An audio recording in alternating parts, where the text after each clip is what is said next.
A natural human calling. A movie that's suitable for all ages but isn't a 2D or 3D animation? Those are hard to come by these days. Call of the Wild is one of those rare finds. It is a live-action, computer-animated adaptation of Jack London's short novel of the same name. Buck, a St. Bernard and Scotch Collie mix, is a pampered pet dog that lives in California. At the time, around the 1890s, dogs are in high demand because of the Klondike Gold Rush up north in Yukon, Canada. Buck is stolen and ends up in Alaska as the final member of a team of sled dogs.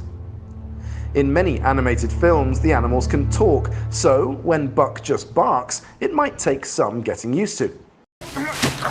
Hey, Buck, come on! Away from home, Buck encounters some bad people and starts to realize that he has to fight for himself.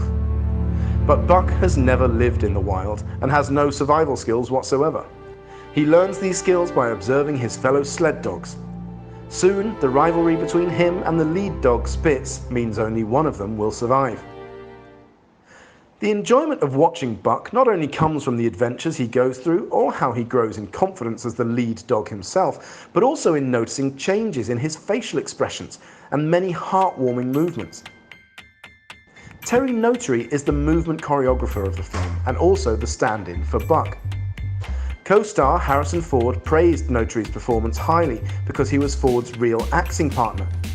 His long list of credits as a member of the crew in movement and motion capture is longer than some actors' filmography.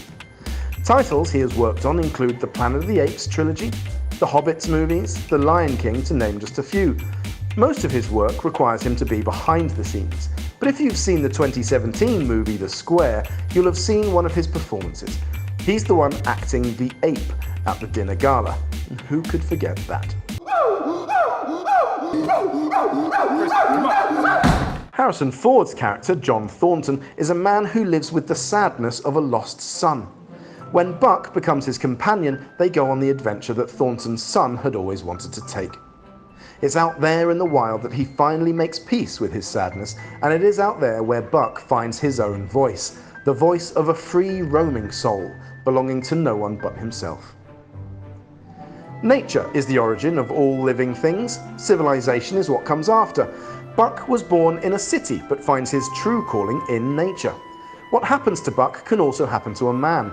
You spend an entire life in the city, and if one day you find yourself out in the wild, you'll have no survival skills to call on. Buck's human emotions and expressions allow the audience to see themselves in him.